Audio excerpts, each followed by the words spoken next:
predicting the weather for, say, a specific week, a year from now, well, it often feels like pure guesswork, doesn't it? It certainly does for day-to-day forecasts. Yet today we're doing a deep dive into a really fascinating expert assessment. It looks at weather and climate risk for Europe, West Russia, and the North Caucasus, specifically for September 10th to 19th, 2025. Right. And it's important to stress this isn't about saying it will rain on the 15th. It's much more strategic than that. So what is the focus, then? It's about something called predictable uncertainty.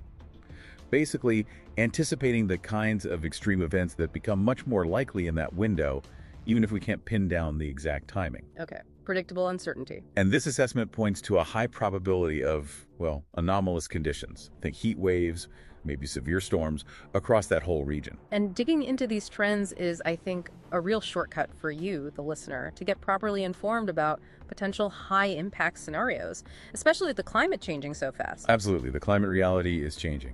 So what defines that new reality, particularly for Europe? What's really striking is that Europe's warming more than twice as fast as the global average.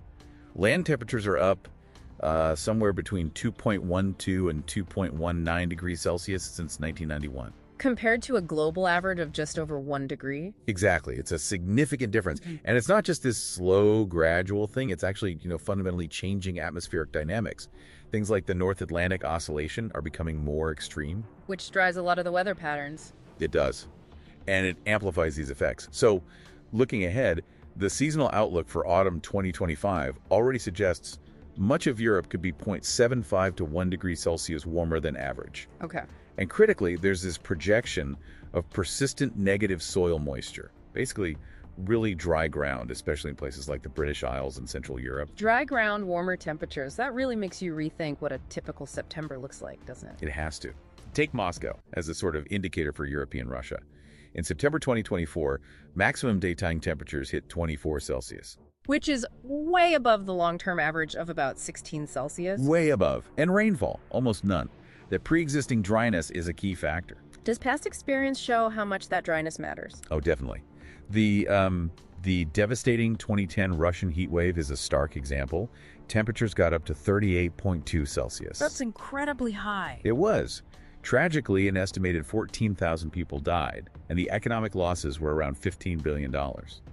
And the crucial link, depleted soil moisture really amplified the heat wave's impact. So very dry ground made a bad situation much, much worse. Precisely. And that's a direct parallel to the kind of dry conditions projected for autumn 2025. Okay, so we have this picture of potentially warmer, drier conditions overall.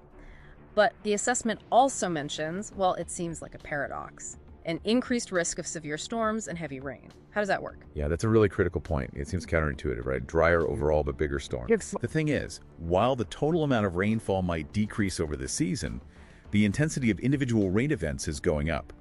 Warmer air holds more moisture, you see. So when it does rain, it rains harder. Much harder, potentially. And when that intense rain hits soil that's already parched and compacted from drought, well, the water just can't soak in. It runs off immediately. Leading to flash floods. Rapid onset flash floods, yes. And we're also seeing conditions becoming more favorable for large hail, linked to the same atmospheric instability that fuels these intense storms. Is there a recent example that kind of illustrates this? The Central European floods in 2024, caused by Storm Boris, are a pretty sobering template. Some areas got almost half a year's worth of rain in just 3 days. Half a year's rain in 3 days. Yeah. And that led to fatalities, mass evacuations, major disruption to things like railways.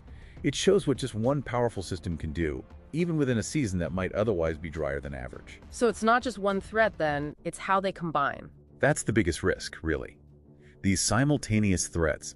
Imagine, a long drought, the ground is baked hard, and then boom, an intense storm hits. One extreme event basically sets the stage for the next one to be much worse. And the impacts just cascade. They do. You get agricultural losses, think back to 2010, something like a 25% crop failure in affected areas. You get critical infrastructure knocked out. And tragically, heat waves themselves are the biggest weather-related killer in Europe. Really? Yes, over the last 40 years, they account for something like 85% of all weather-related fatalities in Europe. Wow. Okay, so wrapping this up, this deep dive really shows that this specific window, September 10th to 19th, 2025, looks like a high-risk environment. It does. But again, not because we're predicting the exact weather each day. Right, it's about understanding the types of extremes that become more probable because the climate itself has fundamentally changed, that predictable uncertainty. Exactly. And the shift, for everyone really, needs to be away from just reacting to forecasts and towards more proactive thinking, integrated multi-hazard risk management. Thinking about how drought, heat, and storms might connect. Yes. For you, the listener, it means looking beyond just a simple weather forecast. It's about understanding these interconnected threats. That's crucial for any kind of longer-term planning, whether it's business, farming, infrastructure, or even just personal safety. So here's a final thought to leave you with. In a world where these extreme events are, well, becoming more the norm than the exception, how does the shift in climate intelligence, this idea of predictable uncertainty, change your approach to preparedness wherever you happen to be?